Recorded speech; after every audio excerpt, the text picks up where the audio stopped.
Welcome to this educational presentation by the American College of Legal Medicine and the American Board of Legal Medicine. This presentation deals with the history of pre-American legal medicine. I am Dr. Sanbar, a physician and an attorney. Early civilizations often intertwined their social precepts, religious doctrines, legal codes, and medicine. The ecclesiastical courts and canon law were concerned with religious matters as well as medicinal issues. Magic also played an important role in the medicine. Some of the so-called medicine men were sorcerers. They used charms and talismans, typically an inscribed ring or stone that is thought to bring good luck and have magic powers. Medicine men administered a vegetable drug or some remedy by mouth, which was accompanied by incantations, dancing, grimaces, and magical tricks. The relationship between law and medicine has been recorded for more than 5,000 years. Back in 3000 before Christ, the Chinese Materia Medica provided information about poisons including aconite, arsenic, and opium. In China, medicine herbs were discovered when the Chinese were collecting food. The earliest records of Chinese medicine are those of the ancient or legendary period, and they comprised largely mythology. They were full of concerning the founders of Chinese medicine. In 2700 BC, the Chinese Emperor Shennong was considered the father of medicine in China. He is still worshipped by native drug guilds as their patron god. He discovered Chinese tea when a tea leaf accidentally fell into his bowl of hot water. Shennong was credited with identifying hundreds of medical and poisonous herbs by personally testing their properties. That was crucial to the development of traditional Chinese medicine. But while doing research on herbs, to his misfortune, Shennong ingested a poisonous plant which caused rupture of his intestines and death. The Chinese have maintained that the human body has vital energy which circulates through channels called meridians. These meridians have branches connected to bodily organs and functions. The Chinese also believed in the presence of acupuncture points. In 1236 A.D., a Chinese book entitled Washing Away of Wrongs was published by C. Lu. It outlined procedures to be followed in investigating suspicious deaths. The book stated that the medical examiner should make a thorough and systematic examination of every corpse, no matter what the condition was. The book advised the medical examiner about the problems associated with counterfeit wounds. It described wounds produced by blows from fists or kicking, and deaths from strangulation or drowning. The book also distinguished between the bodies of drowned persons and those thrown into the water after death. It distinguished between ante and post-mortem burning. The medical examiner was cautioned that nothing in the inquest should be regarded as being unimportant. Between 1700 and 1100 before Christ, the Chinese made inscriptions on oracle bones describing the use of wine and hot water as medicine. They showed how needles and bronze knives were used as surgical instruments. Beginning in 2006 before Christ, the Han dynasty developed a highly sophisticated system of penal law in China, which persisted through the Qing dynasty from 1644 until 1911 AD. The Chinese law was divided into official law and unofficial law. The official law was the rule and authority of the emperor. The law was divided into penal, ancient China law, and administrative law. The emperor was considered supreme and above the law. He could make new laws, change the existing laws, and could make any decisions. Well, let's turn to ancient Egyptian medicine. The ancient Egypt civilization lasted from 3,300 BC to 525 BC. Some of the earliest records of the medical care came from the ancient Egypt. Egyptian medicine dates back some 4,600 years, and the Egyptians believed then in prayer as a solution to health problems. But they also had natural or practical remedies such as herbs. The ancient Egyptians were probably the first people to have professional doctors who were respected. Imhotep was the vizier of Djoser in Egypt around 2600 before Christ. He was a healer, an architect, a high priest, and an advisor to King Djoser. As a healer, his medical writings rejected magic for dealing with illness. His premise was based on the theory that illness was caused by the environment rather than the gods. The Edwin Smith papyrus, which were the earliest known writings in medicine, were authored by Imhotep and others.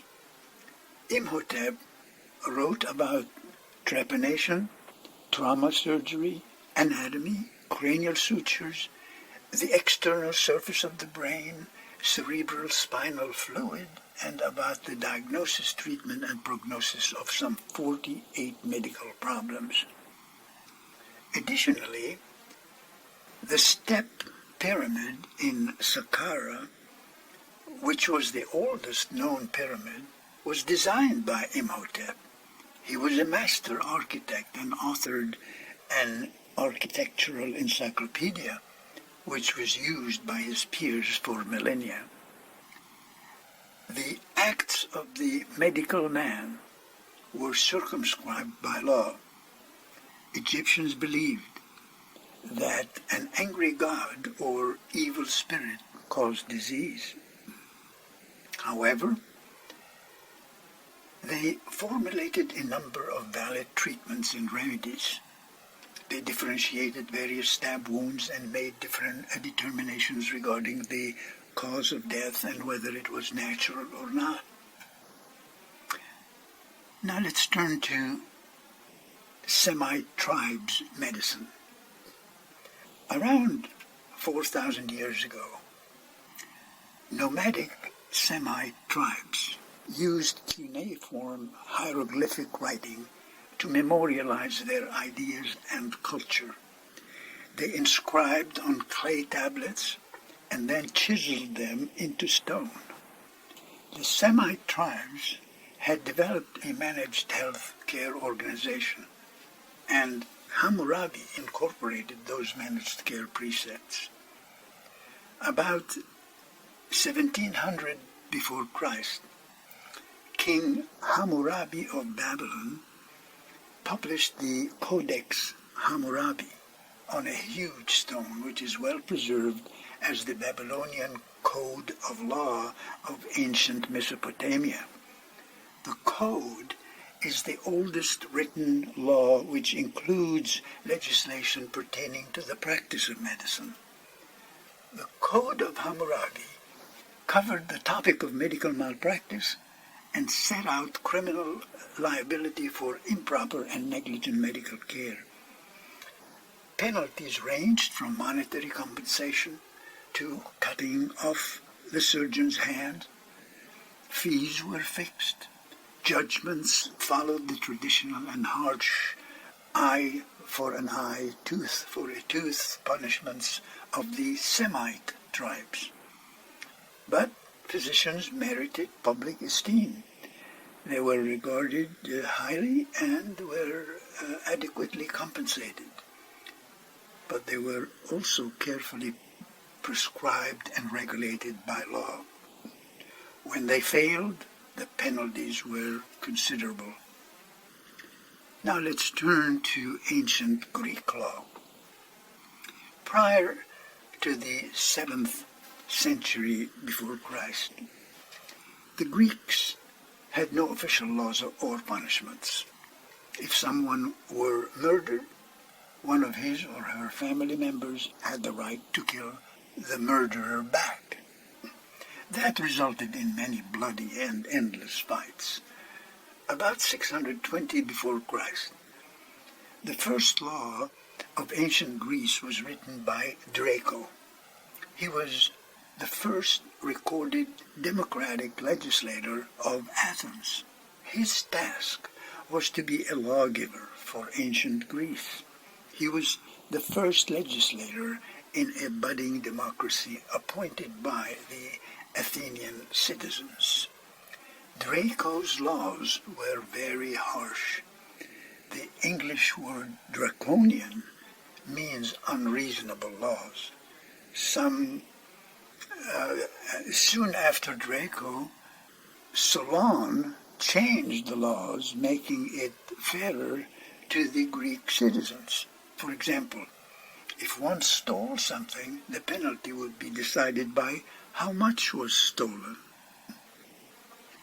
Hippocrates was famous. He lived from 460 to 370 BC. He was an ancient Greek physician who was regarded as the father of medicine, who exercised a permanent influence on the development of medicine. He most famously said, "First, do no harm." He emphasized the ethics and law of medicine. The Hippocratic Oath states in part, "I will impart a knowledge of the art to my own sons and those of my teachers, and to the students bound by this contract, and having sworn this oath to the law of medicine, but to no others. Into whatever homes I go, I will enter them for the benefit of the sick, avoiding any voluntary act of impropriety or corruption, including the seduction of women or men, whether they are free men or slaves." Athens, in Greece, became the cradle of democracy.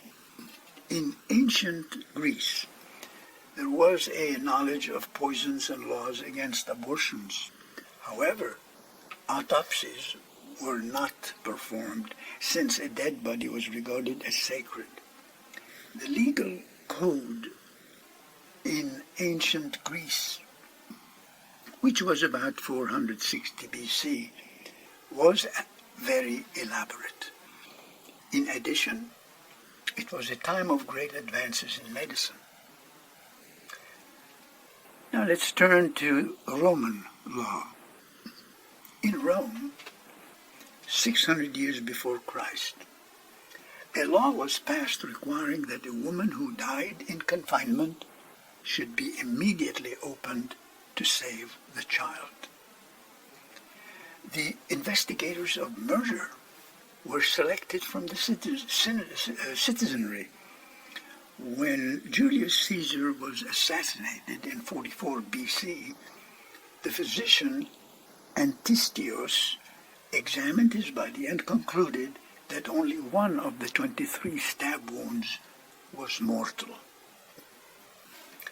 The Justinian Code, which made its appearance in Rome between 529 and 564 after Christ, included within its provisions a precept that indicated that a medical expert would not be used to proper or greatest advantage if he were to be simply regarded as an ordinary witness. He would be appearing for one side or the other. The Justinian Code stated that the function of the medical expert was to assist the judiciary by impartial interpretation and opinion based on his or her specialized knowledge.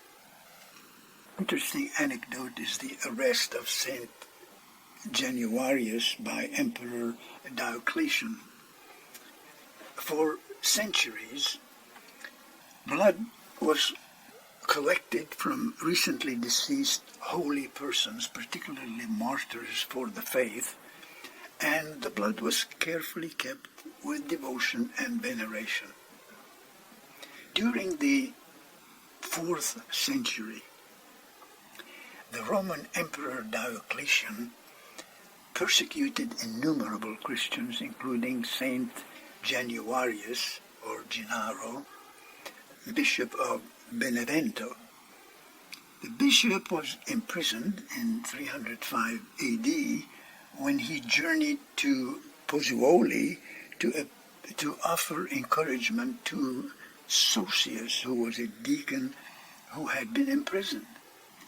Later, the Januarius was decapitated and his body was taken to Benevento, then to Montevergine, and lastly to Naples, where it was entombed in the main church of the city with 2 vials of his blood that had been collected by devout followers. A great cathedral was constructed around his tomb. The priests would honor Saint Januarius by holding the vials of blood at certain times. Januarius' blood liquefied when it was used in 1389 after Christ. The saint's coagulated blood was noticed by the priest who was holding the vials to liquefy and bubble during a procession in the cathedral. The liquefaction of the blood of Saint Januarius was an extraordinary miracle of the Church, and it was repeated several times annually. However, the blood did not liquefy during outbreaks of disease, famine, war, or political suppression. Now let's turn to French law. France had an early start among European nations in the cultivation of a medical legal system. From 1570 to 1692, France enacted laws that, like those of Germany, favored the development of legal medicine as an academic discipline. By 1690, medical legal offices became corrupt, and progress in legal medicine actually regressed, not to start on a forward march again until after the French Revolution in the following century. Legal medicine is derived from French médecine légale and is considered the field of study and accumulation of materials that deal with the application of medical knowledge to the administration of justice. Forensic science is a broader term than legal medicine. The adjective forensic encompasses a group of subspecialties in science and medicine, all of which convey the fundamental concepts of methods, both scientifically valid and legally admissible for the presentation of evidence in courts of law. Now let's look at some interesting story. The impregnation of a woman by the devil or dream. During the period from 1620 to 1720 AD, a serious topic of conversation in both medical and medical legal circles was whether a woman could be impregnated by the devil or a dream. French judges legitimized an infant in a case in which the husband had been separated for 4 years from the mother on the grounds that the child owed its paternity to a dream. The picture is that of Popo Bawa, the name of an evil spirit or shitani, which is believed by the residents of Zanzibar to have first appeared on the Tanzanian island of Pemba. The highest medical legal authorities advocated belief in ghosts and witches and possession by the devil. They united with the clergy until 1752 in denouncing all disbelievers in these precepts as heretic and atheists.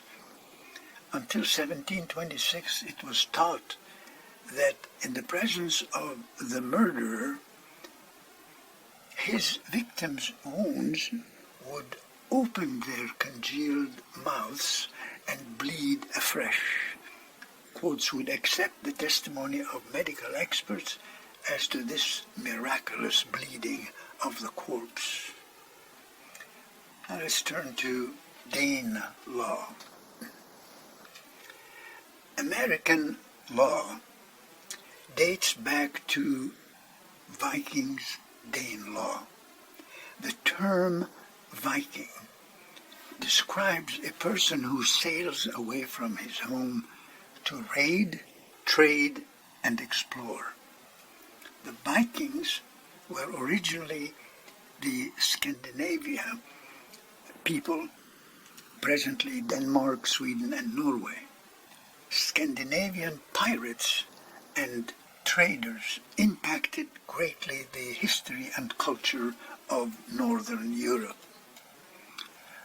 Norman Danes, beginning in the 8th century AD, the Vikings terrorized continental Europe's coastline with raids. The Norwegians raided Scotland and founded Iceland. The Swedes raided the Baltic and Russia. Some of the Vikings were Danes from Denmark. The Proto-Norman Vikings settled their conquest and cultivated land. A group, the Normans, settled in the Normandy in northern France. A look at the Anglo-Saxon law in England. Before the Norman conquest of 1066 AD, disputes in local courts were settled by Anglo-Saxon law, but no standard or common rules were used. In 1066, the Normans invaded England and established the Dane law. The Norman kings considered themselves to be the head of the court. They viewed the justice system as a political power tool to increase their wealth and control. The courts were regarded as servants of some economic or social interest. Then came the common law in England. After the Norman invasion, common law was started in England by William the Conqueror. To gain control of the whole country, he set up the King's Court, Curia Regis, and appointed judges who traveled around the country to settle disputes brought to them by the nobility. The English judges decided cases based on local customs or old laws from the areas they visited, mainly based on Scandinavian, Danish law, and folk law. By 1250 AD, all the customs and laws were combined and developed to form a system of common law or case law in England. Turning to German law, in 1507 in Germany, a comprehensive penal code was established that called for proof of cause in all violent deaths. It allowed the opening of bodies and represented progress toward the practice of medical legal autopsies and the development of legal medicine as a separate professional discipline. It became a subject for special instruction in the 17th century, and by the start of the 18th century, it was designated, there were designated chairs in legal medicine who were created in universities.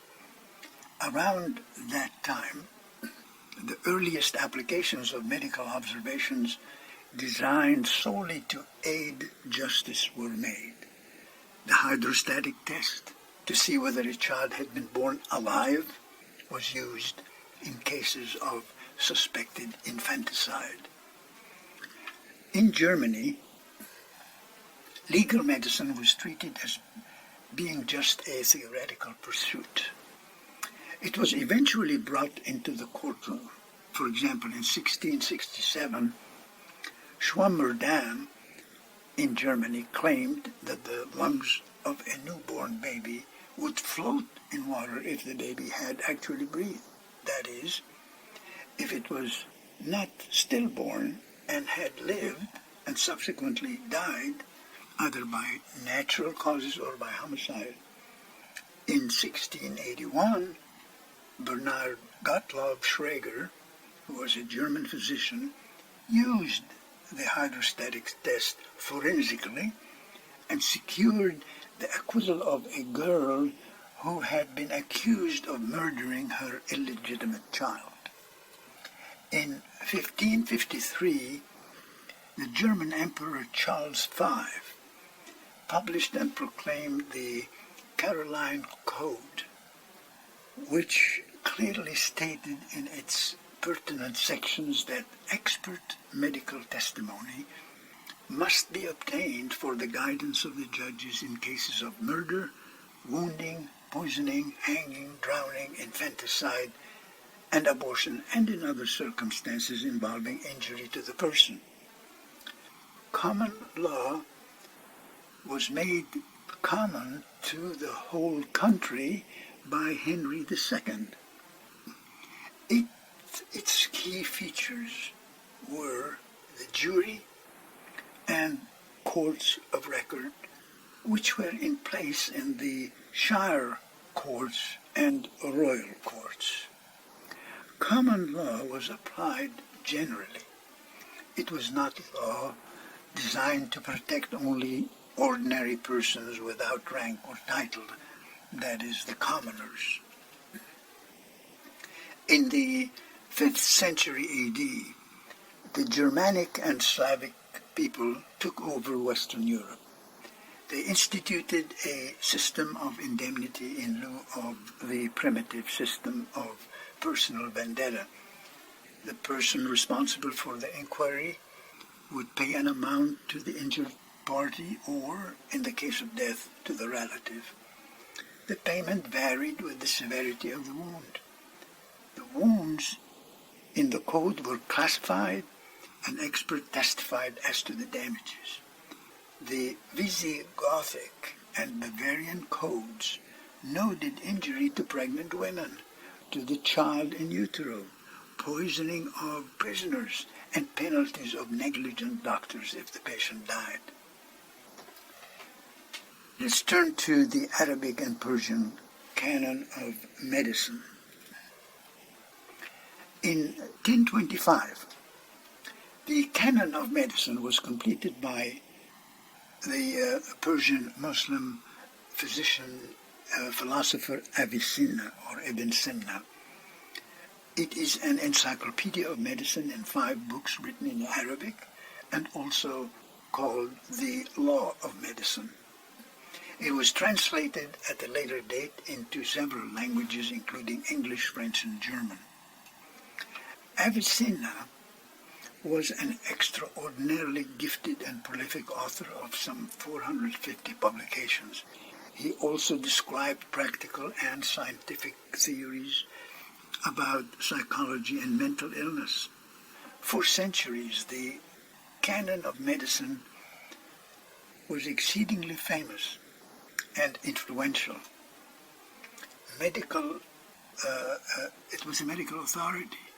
It set standards in the Middle East and Europe and served as the basis of traditional medicine. For example, when testing new medicine, Avicenna proposed the following: the medicine must be pure and contain nothing that would reduce its quality. The investigator must test the drug on one simple disease without complications.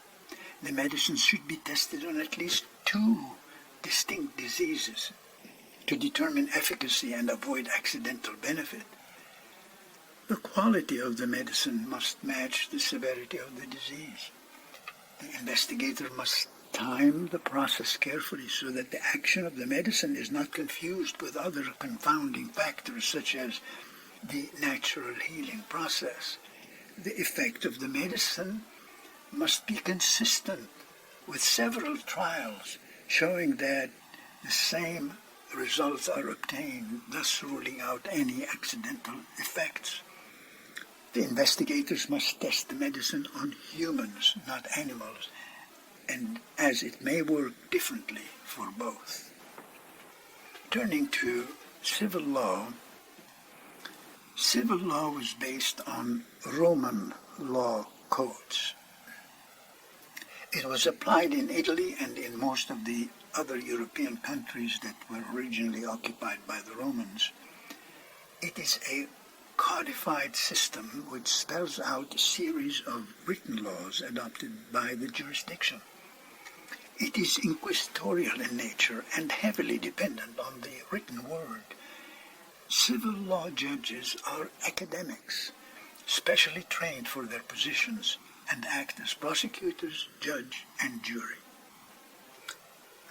Common law, in contrast, is an adversarial system in which the oral argument between the parties plays a much larger role.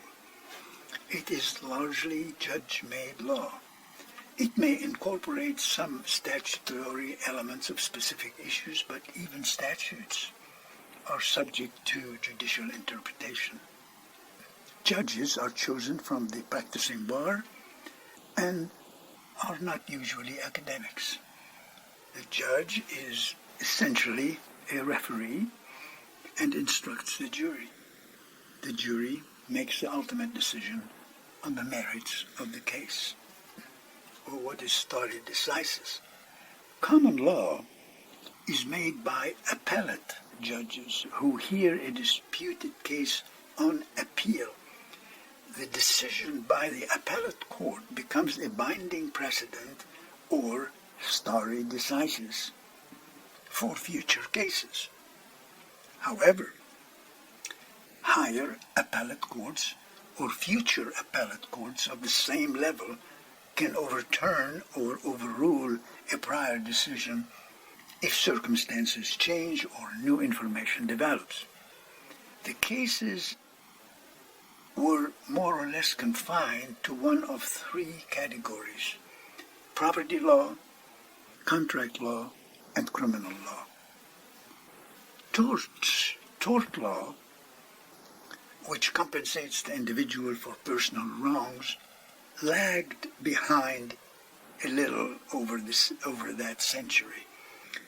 During the 13th century AD, doctors were essentially immune to suits for medical malpractice. But for the 14th century AD, that was historically disastrous to Europe. black bubonic plague between 1346 and 1381 affected 50% of the population of Europe. 2/3 of the English population was wiped out by the epidemic. The loss of manpower was a major blow to the English economy. The people that survived the plague became as important as real property, land, and personal property, like livestock. That was the English economy. A physician's mistake that deprived the economy of a worker became important enough to be brought before the courts as medical malpractice lawsuits. Physicians suddenly lost their immunity for practice errors. To permit the filing of civil cases, the courts resorted to two property terms which had been previously used in livestock cases. The first was trespass. That's trespass by force and arms, and that was charged for direct injury. And trespass on the case, which was charged for indirect injury. Consequently, civil cases against doctors were brought in royal courts and London city courts with alarming frequency, which is fully commensurate with the litigious present case in the United States. Many of the physicians' problems stemmed from the practice of physicians to undertake the cure of the patient and not to merely treat the patient. The medieval patient equated cure with fee. No cure, no fee. The early causes of medical malpractice in England in the 14th century against physicians were remarkably frequent for the following reasons: charging excessive fees, keeping the fee dispute a failure to cure, exacerbating the original complaint, medical neglect, and then maiming and death. By 1375, the concepts of fault and standards of care had been introduced, but the malpractice actions went on at an accelerated rate. In 1415, the London guilds established rules for mandatory consultations and a series of fines for not doing so. And in 1417, the Surgeons' Guild introduced a compulsory malpractice insurance pool. The high rate of malpractice suits continued well into the 17th century. Meantime, indigent migrants and criminals were being shipped to North America as indentured servants as early as 1650. And the rate of voluntary migration to North America increased steadily thereafter. They received freedom dues for their work. That's the indentured servants. In contrast, slaves were brought to North America and they were treated as property. They were auctioned, bought, and sold by their owners. Now let's turn briefly to the development of legal medicine in Europe. The development of legal medicine was always academically turbulent and against the intellectual current of the times.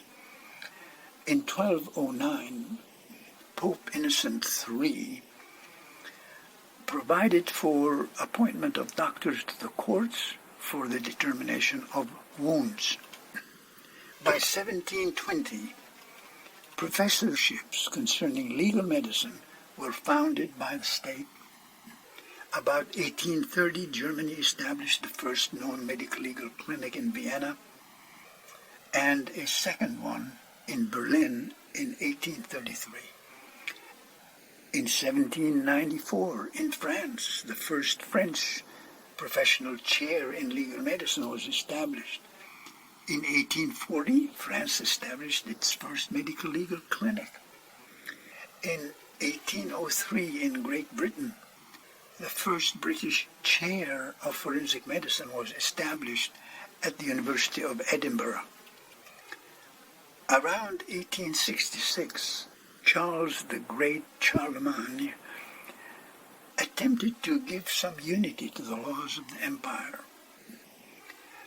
There was recognition of the necessity of adducing all relevant evidence in judicial cases. There were articles discussing the direct intervention of physicians and instructions to the judges to seek all relevant medical evidence, especially in cases involving questions of wounds, infanticide, suicide, rape, and divorce, and impotence. The first book on legal medicine was written in English by Samuel Farr in 1788 and was entitled Elements of Medical Jurisprudence. That was a succinct and compendious description of findings in the human body that were required for judgment by coroners and courts of law in cases of divorce, rape, and murder, among others.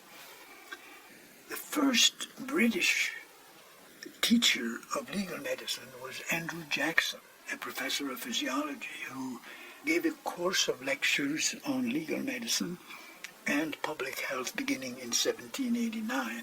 His son, Andrew Duncan, Jr., became the first professor on the subject at the University of Edinburgh, where the first chair in legal medicine in the English-speaking world was established. Alfred Taylor, professor of medical jurisprudence at Guy's Hospital Medical School, wrote The Principles and Practice of Medical Jurisprudence. To fully prepare judges qualified in legal medicine, lectures were introduced in the law departments in 1892. In 1887, forensic science was largely a function of the medical profession and was most frequently referred to as medical jurisprudence or legal medicine. And finally, the British Association in Forensic Medicine was established in 1950, and later the British Academy of Forensic Sciences was created in 1960. Thank you.